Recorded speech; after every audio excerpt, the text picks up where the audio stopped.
Hi guys, hi again.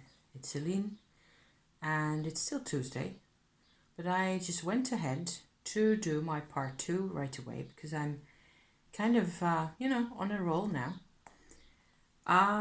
This is part two of so this is the actual witchy check-in part, whereas the first one that I uploaded probably on Tuesday, 25th, okay? This I want to upload on Wednesday, 26th. So to just, even it out a bit more. This is a drawing I made last week of, I hope it will focus just a bit, of, I suppose, what it felt like for me to connect with two more energies beyond the body. So there's this figure sitting inside the earth, right? And rather than having a lot of fiery energy around me, it just all goes out through the crown of my head and connects with other energies up there, which are sitting like that. So there's faces and stuff in there. I'm very happy with my drawing. It just made me happy to make it and to also feel like I'm able to do this when I really need it, to just cause jizz, that and journaling. I just have to somehow, you just have to keep track of who you are and all that, because otherwise it's gonna bug you. So another companion that I have is, I don't think I showed this one already, my gorgeous agate skull that I bought more or less purposefully to help me in this process that I'm in, where menopause is quite a big part of it, but there's other things going on as well. So this has to do everything with crone energy, and that has become very specific for me. So my part one, okay? Part one of this here for the video. I have had to do another type of energy work using white light on my earth line, where what ended up happening was that I extracted, or it extracted, a lot of female ancestor energy from my earth line again. This has happened before, and I suppose each time that you do more or less what looks like the same thing, or you describe it as the same thing in language, which isn't really what, life is like, what you really have is a deeper level each time. There's actually a deeper level of some sort that's being accessed and hopefully, sent up into the light, which is what this is all about. This is a type of energy work that's much more remote than all the Shakti business. It is slightly like Ghost Whisperer, the TV series, which I tend to watch occasionally and enjoy. It's interesting. How it works is that I encounter an energy that I can sort of identify as a particular type. Very often it's an energy that's stuck in pain, in deep pain. So exactly what Melinda Gordon does. Except I connect to the pain or the situation to some extent on the one hand. At least I open up to it on the one hand, and on the other I stay connected to the white light, to the impersonal, benevolent, bright light of infinite possibility, behind it all. So I create a channel. I create a possibility. I try to make the person, the energy, the entity who is in this situation, in this locked away situation, I try to make them aware, become aware of a path out there. And often the white light will actually do this itself. I just have to sit there and look at it, for it to happen.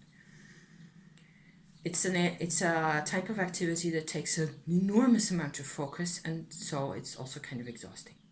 Over the past week, I have done this twice with both sides of my female ancestors, or I think, 75%. There's one quarter that I haven't touched on, I think, on one side of the family, because there were these sides that I've dealt with were sides that involved my mother's direct line and my grandfather's mother, his direct line, her direct line going back. And the second one was Jewish, the other one was not. And they had huge problems, both of them. Huge, massive, different, very different emotional and other social and historical problems, you know? So in the case of the Jewish line, there was a lot of war victims and earlier times Jewish victimization issues and female victimization issues and pain and endless pain. And it was apparently time for me to do something about that, or it was, I don't know, made available for me to work on these energies. I have sensed also since a massive increase in my Tumo capabilities inside myself. So this energy that used to be stuck in there, in these patterns, has been liberated, at least to quite some extent. Which ties in with how it is that I get this massive, huge period the next day. Because it's all part of the same system, right? The first line of events with the Jewish ancestry was relatively smooth in that a benevolent energy came for this old woman and picked her up from me. So it was like it was a smooth operation, just going, upward like that, and she could just go with the angel, it seemed like. That was unproblematic. The other one, my mother's line, was a lot more complicated. And I have to talk about all of it because it's all relevant. She didn't want to go. My grandmother, so not great grandmother, but the next generation level, slightly closer to me, who was also, of course, a massive influence on my own mother, who was a massive influence on me all my life. She didn't want to go. She was too afraid to go into the light. She was actually afraid of the light itself. And she was crippled with self-hate. It just broke my heart to see how it explains, again, it's an energy information that comes to me that I would not have been able to think up really to, I don't know, to figure, it makes sense, once you go into this, you look at it and just add it all up, all the behaviors and the problems and the arguments and the endless, all that, it makes perfect sense that she was like this. I've never known her. I've never known her personally. I've known her secondhand only. And nothing anybody ever did, not her children, not her husband, ever made the slightest difference. And she just worked her hands to the bone, and she was always paying for the life that she led. And I don't think she even herself was ever aware that this was not a good idea to feel this way, or that she should have, been different or done different. She didn't look at it that way. This woman was born in 1909. So that's more than a century ago. She passed away of breast cancer, actually, in the late 50s, I think, or early 60s, somewhere around that time. She was still quite young. And all I can do is this type of work, So I finally, once we had this channel going. This was two separate sort of healing moments that were actually the same. One was happening on Thursday morning and the other on Sunday evening, I think. Otherwise, the plan of this healing operation was identical, except that there was no angel coming for this woman, for this grandmother, okay? It was impossible because she just didn't want to look. She just couldn't. She was so buried inside her own worthlessness for some reason, and her own anger, and there was, of course, a great deal of pain. What happened in the end is that some kind of a grey Gandalf-like figure showed up and took her in his arms and just held her.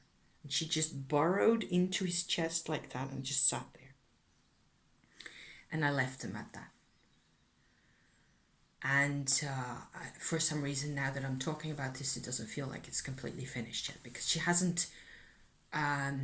you need to help these people. You need to do something with these people at this type of a point, because it's for a reason that they never got this energy sorted out. They never got this far, you know? You're doing the impossible, I suppose. I am, yeah. At those moments, it feels like that's the most important thing I can ever do, really, is to do something like this. And it hurts to see it all, because it has to hurt, otherwise it's not real.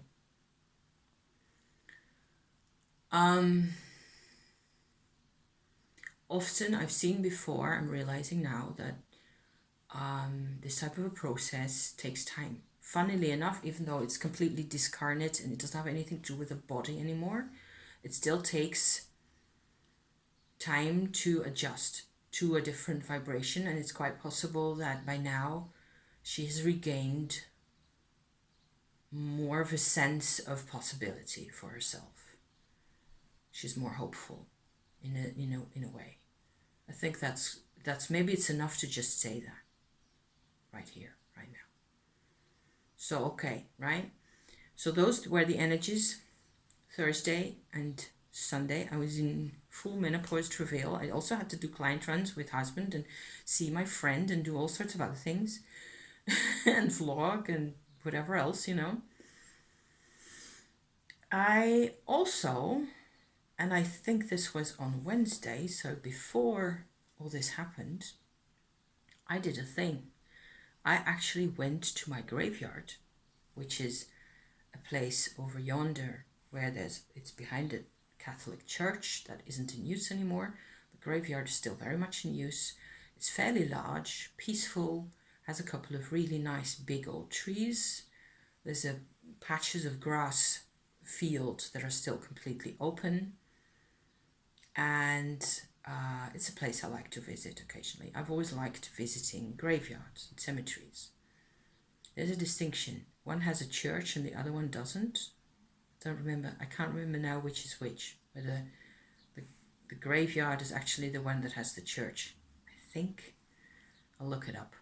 There's vlogs or videos on YouTube about that as well, if you're fascinated. I've been watching Lady Grave Dancers graveyard dirt videos, which I will link in the description as well.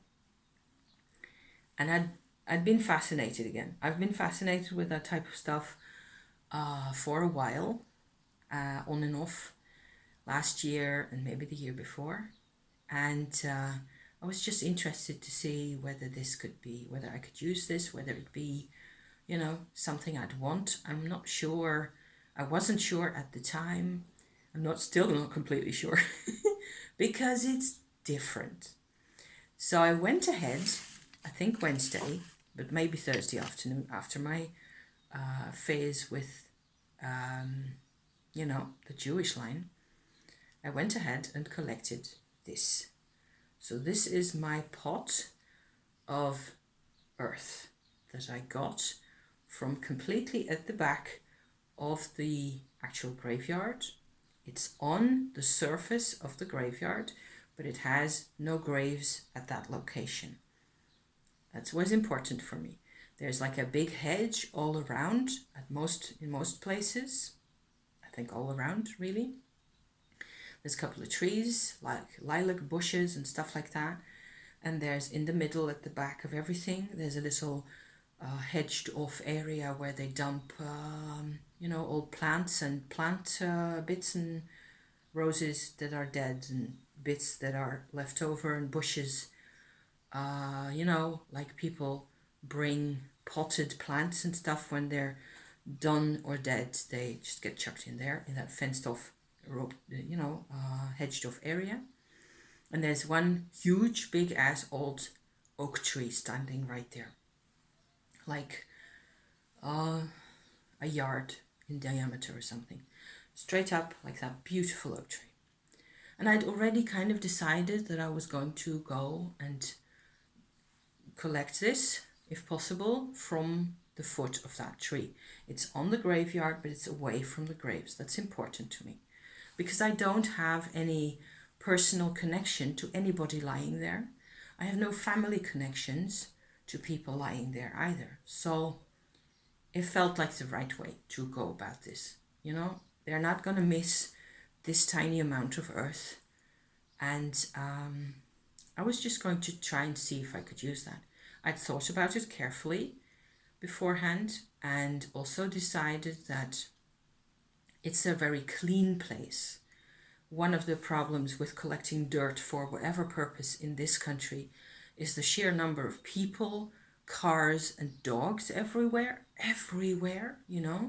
Go to the middle of the biggest forest in this country, you're going to encounter all three of those. So in terms of cleanness, actually a cemetery or a graveyard is a really good place to go. And in terms of, so that was that physical element in order for me to feel vibrationally comfortable and emotionally comfortable with that. That was one big element. The other element is that it is consecrated ground. So the earth is separated from the regular, type of surroundings that, gardens or anywhere. Other types of surroundings, if they're clean, I'm not a stickler for cleanliness, not much, but this is important, okay? Because it's vibrational, so it's gotta be perfect, I think. There will be other energies that you can find in your garden or anywhere, crossroads. I'm fascinated. I love that stuff. It's cool, okay? So I went ahead, I brought my pot, I brought a spoon, I brought a stick of incense. I actually found that morning, and now I'm sure it was Wednesday, because the morning I went to the market and I found 14, can you see that? Rose quartz beads sitting lying in the street right there. So I donated, because you have to exchange, that I learned from tequila at Lady Grave Dancers. You have to exchange something, you have to give something back. One of these, a couple of my hairs from my own head that she says her mom does always in this kind of thing. And I felt like, okay, that feels really good to be doing that. So it's fine. It's completely fine. And I burnt a little stick of incense like that. And I came there, kind of hesitant with my bead and my pot and my stuff, going like, okay, so maybe I'll just see what it feels like, okay? I'll go into the graveyard first, sit on the bench for a bit, feel what happens. If I'm comfortable, if I feel welcome, if I feel like it's okay to what I want to do here, all that kind of stuff. First thing that happened as I was walking towards the entrance of the graveyard, I saw an actual bunny rabbit hopping along the path right there. And that's rather unusual. It was the middle of the afternoon, like 2:30 or something, 3 o'clock. And it's an unusual time to be seeing bunnies there. And plus, I had never seen bunnies in that location. In other places around the village, lots of times, but not right there. So I felt like, okay, bunnies are cool. Bunnies are fine. That's a peaceful kind of vibe. So I sat on my bench, I felt around a bit more and it was fine. I went in like 5 minutes and I went to this, more or less walked in a straight line to this tree that I'd already thought about. This is probably where I'm going to go. And I went ahead, did my extraction procedure, and I just stood there for a little bit longer as my stick was burning at the root of at the foot of the tree, quite in a safe manner, you know, and it was windy and slightly rainy weather, so I was completely confident that was going to be okay. And I may actually go back and retrieve the little bamboo bit from the stick if that's still possible, because who knows what that's gonna do, you know. Why not? We're all nuts anyway. I'm Dutch. This is off limits for me. This is weird, you know. I got home with my stuff. I'd seen more bunnies, by the way, bouncing around the grassy field. So I was like, this is so peaceful. There's no problem here. I have no problem. This is not like Halloween. This is not scary. There are no demons, not at this place. The demons are not coming to get me, apparently. So, fine, right? I got home and I sat with my pot for a little bit, just like I'm standing here holding it. And all I'm getting is deep peace, acceptance, and peace. And I felt like, okay, so this is actually going to work. I actually also did this in order to see whether I could make a formula, make a composition of some sort that would help me with my menopause transition over the long term. This is part of that. Part of a tool, just like the skull is part of the process. You know, I want tools to help me. So then, fast forward to Friday. So I'd done this Judith, Jewish energy. My great grandmother was called Judith. Transfer kind of a situation. And Friday evening, I felt like, okay, so this is the time. I am going to. I had already made Thursday. I think I'd made this pot. So this is the second pot. There's a video that I will link down below of Lady Grave Dances where she makes graveyard dirt oil. You're supposed to use a liquid oil. I used coconut oil, which of course solidifies in this type of temperature. So you get all this layering. And I scooped some of it out so it looks, you know, lumpy and chunky like that at the inside. You can also see quite a bit of layering in colors. And I added to this. So this is coconut, okay, oil, butter that solidifies, some of the graveyard dirt, some of this stuff, which is witch's powder, okay. I don't think I may have shared at some point how I made this. I copied this off somebody else's video. George Harris, I think, made a video a couple of years ago about making this powdering brick with salt, charcoal, and I think black pepper goes in there as well. Basically, you know, those are witch's powder components. Brick, charcoal, and salt. Those are important. They're all kind of, it's hoodoo stuff, most of the recipes and the methods for that type of stuff, and certainly using graveyard dirt is hoodoo. So not voodoo, but hoodoo. I've been studying a bit about those, what the difference is and why it's important to know, you know. None of which is really European. However, the guy who made the witch's powder, who shared this, is English.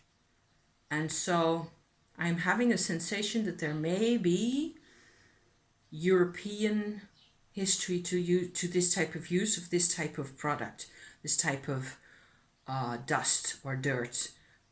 You know, actually it's more like dust type of you know, magical tool. Even if you shake it, it actually does something. You can shake this around your space like this, and it has a purifying and sort of a energizing function. Powdered brick is amazing stuff. It's amazing in terms of what that does in terms of vibration. It's incredible.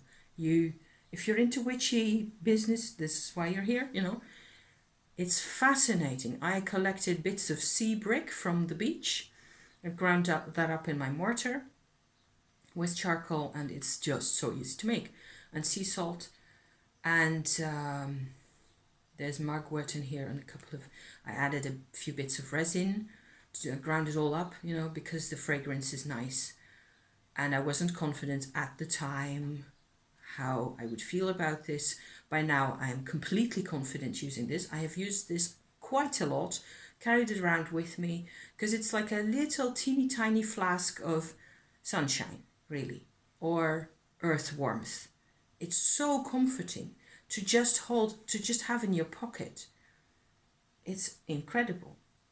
So I knew this was okay. I'm going to add that to this as well. Added charcoal for the color mainly. And I think that was it, what went in here. So 4 things really. I don't think I added any more salt to this. Maybe I did. I don't think it's that important. I think I added more salt to this afterwards. Yeah. So this is the oily, pasty, greasy mixture. Then I have 2, because now we're getting to the actual magic working, you know, which is so far, it's this is all kind of, you know, what I learned from people and from the internet. I have an essential oil formula that contains lots of flowers, and my new that I got from the internet as well. Lavender oil, beautiful, gorgeous quality lavender oil with orange blossom absolute, just a tiny bit, and mushroom, 2 types, mushroom absolute. So those are gorgeous. This smells amazing, you guys. If only you could smell this. It's amazing. Part 2, this goes for me. Actually, purposefully, I made this to go with the graveyard dirt oil, so as to have like a fragrance component, but also to, I haven't even thought about this, but to contribute like the, I don't know, a sense of love and compassion and friendliness and ease of use. That's what this one is for, okay, with the lavender. You can understand where I'm going with that. So Friday, I was still busy with this, but I had to do another thing. This is a really old bottle. It turns out I still had the old formula, which I made, which says Palo de Paz here, which means the wood of peace. Palo Santo, right? It is a Palo Santo formula that has a ton of other ingredients. I actually wrote down the formula the first time I made this, which was in 2014, in May. So nearly the same time as nearly exactly, slightly over 7 years ago. And nearly all of it was gone. So I've used this in other formulas, in bottles, in mixtures. I have no idea where it all went. It smells really nice. The idea of this is when you have Palo Santo oil, okay? Oil from Palo Santo straight away. I got new oil together with my order from Hermitage Oils that I also will link in the description, with the mushroom absolute and the lavender and all the rest of it. I also got a couple of mils of Palo Santo, and it's really great quality. It's actually quite a bit softer than the one I had before. Palo Santo is it's extremely penetrating. It has like a colossal strong, there's a couple of essential oils that have like this massive one direction into a particular field kind of a property, kind of a strength, kind of a quality to them. So it's like it's good, extraordinary for one thing only. I would say another example of that is calmus, which I've also used in a comparable way, where what I have done in this formula, as well as with the Calmus formula, is to sort of, using my nose and my feeling with this product, sort of hedged it around with a ton of other oils that have properties that either parallel this direction that the oil, the first oil, the number one oil, is going in, or they go sideways and earth it, or they go sideways and make it more emotional. For example, geranium, basil, lemongrass type oils, palmarosa. Those are really good to sort of connect. On the one hand, it's the same with this healing business, really. Connect on the one hand with this superpower oil that Palo Santo is, or Calmus, or juniper cade oil, which is like another incredible, intense powerhouse of a fragrance. You know, the fragrance is actually only like an outside little fragment of the energy of that's inside this product. It's insane. So there's this balancing act going on of all these different oils. So I use all those types of oils, as well as vetiver, resin type oils of different types. So I had the formula, and all I had to do was gather up my components that I still had, as many as possible. I don't think any were really missing. I still had everything I needed.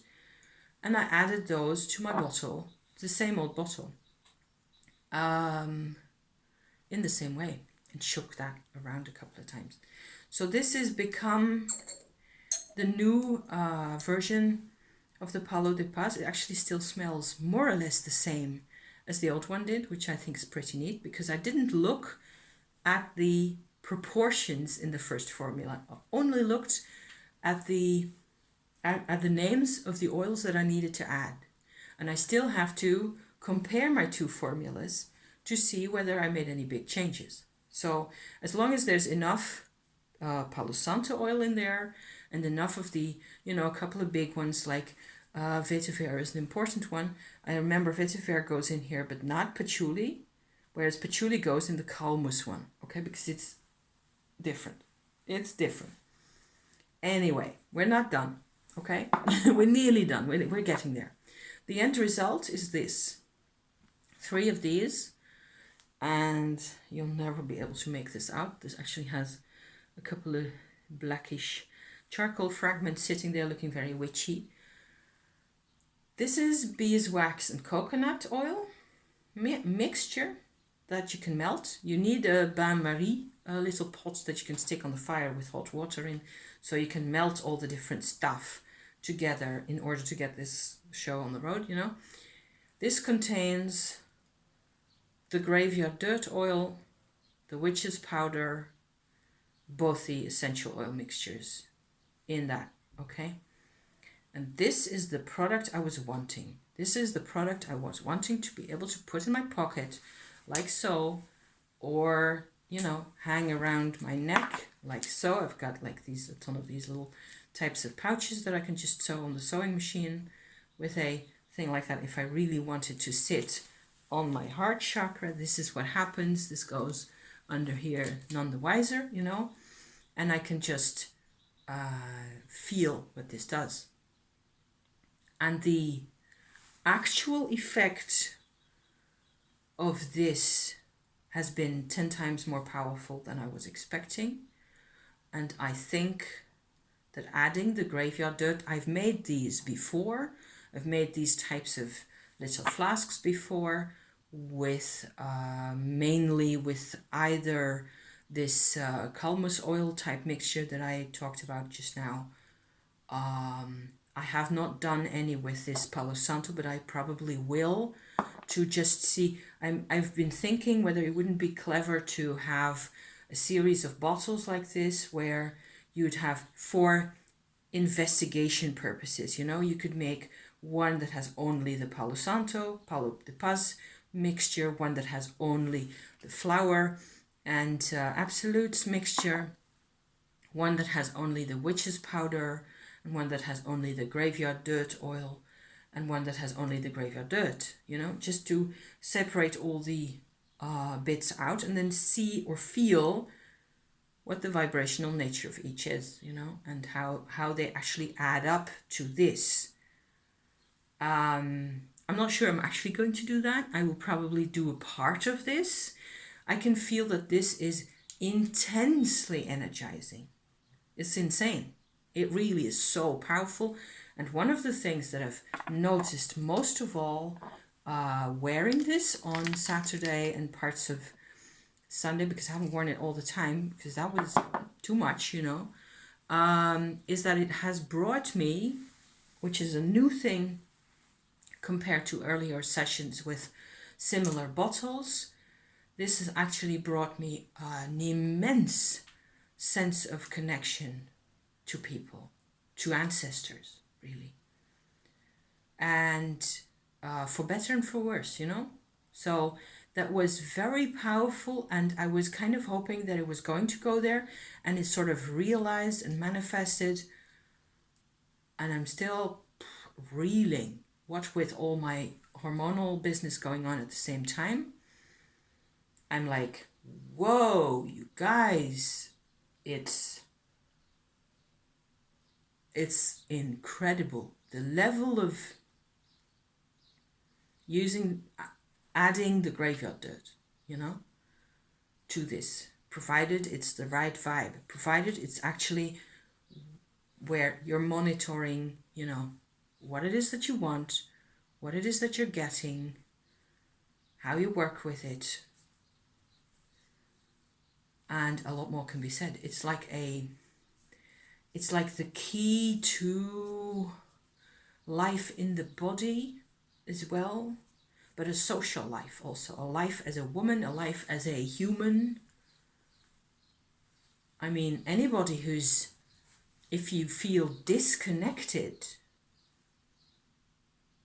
on the long term, you know, this may be a way to go, possibly. In time, you know, it takes time. It's something that takes a lot of care and attention, and I don't think there's a lot of people selling graveyard dirt on Etsy and places like that, which makes me go like, I'm not too sure, you know, what type of vibe that is going to be, and whether it's your vibe. You always, always, always have to check whether it is actually the vibe that you need, you know. So I'm not advising you to do any of this. I'm sharing my story. And what with all the ancestor travails I've been having, I think a lot of my path, you know, with my female ancestors so far, it has been enabled by this process of making this over the same week that I was having all my, you know, menstrual tail thing happening. It's beautiful stuff if that's what you look for. And graveyard dirt's actually beautiful stuff. It's incredible. I would never have thought, but maybe it's what you put into it also. I don't know. What you pick up on. What do you pick up on? It's such gorgeous stuff. This is, holding these two, this is the earth, and this is my finished product, okay? It's like it looks back at you and it understands everything about you. That's the quality of graveyard dirt. Oh. So yeah, which is an American hoodoo approach, right? I don't know who first came up with this, whether it's the black people from Africa who brought this approach. And then I suppose a lot of it has to do with how you go about this. What are your intentions really? You can, maybe you can manipulate this in any direction. And I've just been in it for, you know, pain relief and connectedness and, why was I doing this? I don't know. I wanted to be able to deal and be confident and feel confident, feel at ease more. Turns out it's quite a lot of that, quite more, you know, than just feeling at ease. Thank you for watching my very witchy episode, one of my witchiest, I think. If you have your own experiences with graveyard dirt, I'd be very curious, you know, to hear more. Thank you. See you next time. Okay. Bye-bye for now. Thank you.